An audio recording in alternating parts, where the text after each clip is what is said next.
Welcome to episode number 39 of our Virtual Assistant Mastery Series. I'm Jodi, your certified business strategist, here to help you build virtual assistant businesses that you love from the comfort of home. So as you're rolling in here, say hello, let me know where you're tuning in from. And you know what? As the year winds down, it really is time to take a hard look at something that we don't always want to look at. We just kind of like put it on the back burner or we try to ignore it. But it's our finances. And today's topic is all about wrapping up our financials and performing a year-end expense audit. So if you're ready to step into 2025 with a more lean, optimized budget and no unnecessary expenses eating into your profits, then stick around because we're diving in.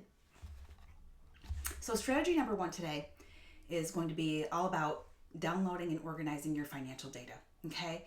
So, the first step to performing what I call an expense audit is to gather and organize your financial data. So what you're going to want to do is just download your latest bank and credit card statements, your PayPal reports, or any other transaction logs, anywhere that money is going out, right? And the reason why we do this is because by having all of your financial data in one place, it's easier to spot patterns, redundancies, or maybe some subscriptions that you kind of forgot about, right? Maybe some the ones that you're not even using, okay?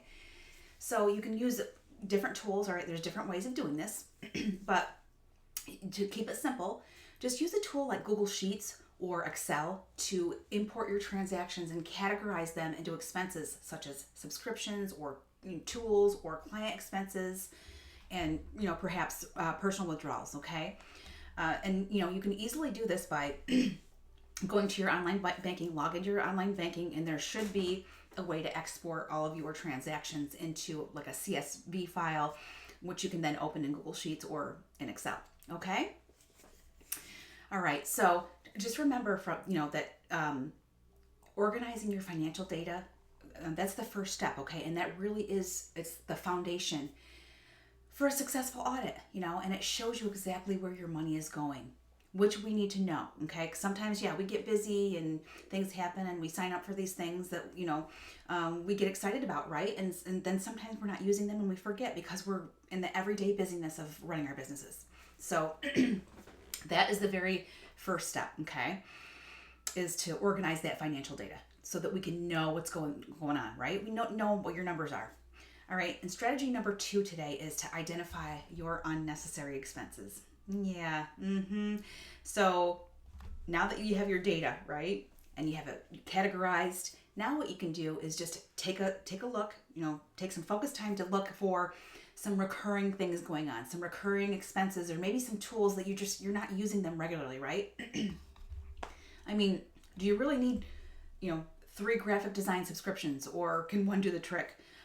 Or, do you really need that streaming tool, or can you get by with something else, right? Or can you find an alternative version that doesn't cost as much? All right. And the reason why is because, it's kind of a no-brainer, but sometimes we need to hear this, right? But cutting those unused or maybe those overlapping tools is going to save you some money and really does simplify your business operations. It's one less thing to think about and to organize, right? Not only is it saving you money, but it's saving space in your head. So your actionable tip for strategy number 2, which is to identify unnecessary expenses, is to use Social Connector to consolidate your tools, all right? Because it can replace apps like Calendly and ManyChat and MailChimp or Aweber, all right? And I'm telling you, it saves you hundreds annually. Not only does it save you, it can save hundreds annually, but I have a client testimonial where upwards of 10,000 was saved per year. That's a lot of money. That's a big cut. Thank goodness that we performed that expense audit because it really it opened our eyes to what we were actually spending. Okay, so I have a quick bonus for you. I am actually going to be hosting a 1-hour business expense audit sesh this month where we're going to walk through categorizing your expenses together. Okay, so if you want to take part in that, all you need to do is go grab your information like I just told you a couple minutes ago. So you're going to want to go download your transactions, have all of your numbers with you and have them printed out and ready to go. And then come along with me and we're going to do just a working session to look at our expenses and see what we can cut. All right. Just to lean out a little bit. All right. So if you're interested in joining me for that, just comment audit below if you would like to come along. All right. And eliminating these redundant expenses can really save you significant money without sacrificing efficiency, right? If you do it right. Okay. All right, so strategy number 3, our final strategy for today's episode, is to create a lean, flexible budget for 2025.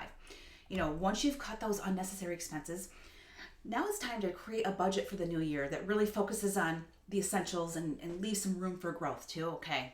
Right? Because, there's always going to be some new tools coming along, or maybe that'll free up some of your money to do some ads, Google ads or Facebook ads, whatever the case may be, right? But it's going to leave some room for growth there. All right. And a streamlined budget really ensures you're not overspending, but you still have those funds available to invest in your business. Okay. So that's why it's so important to know what you're spending, right? Because you could have all these recurring, maybe you have redundant subscriptions, and you could be taking that money and investing it somewhere else, like in ads, right? To grow some of your leads, to grow some of your brand awareness. All right. So today's actionable tip for strategy number 3, which is to create a lean, flexible budget for 2025, is to take some time and look at those numbers and then allocate some percentages, right, of your income to categories like, marketing and tools and professional development, and really try sticking to them. Okay. Which means you need to know what they are. So looking at them at a regular basis. Okay. By having them readily available, whether that's in your Google Sheet or whatever. I use a Google Sheet for my own business, and I can log in there anytime that I want. And I actually create tabs for each month. Okay. Because every month changes, right? Yep, it does. So today's takeaway from this strategy is that, a lean budget, or a leaner budget, right? Because I think, every slash of an expense counts, right? No matter how small it is, toward your bottom line, right? But that lean budget really gives you clarity, and it makes you feel like you're in more control, right? And, just helping you to start the new year feeling a little bit more confident about your finances. All right. Okay. So we're going to do a quick wrap up on today's episode. And you know what? We've covered how to download and organize your financial data. We have covered how to identify and eliminate those unnecessary expenses, and how to set up a budget for 2025. And just remember that this is about saving money and simplifying your business for growth, okay? And if you're ready to dive deeper, then I'd love to have you join my upcoming business expense audit sesh. So just comment audit below to sign up, and we'll get you right over there. All right?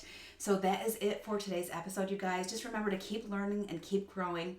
And you know what? Keep looking for ways to lean out and simplify your business for business growth. All right? So I will see you next week for more tips to grow your VA business. All right?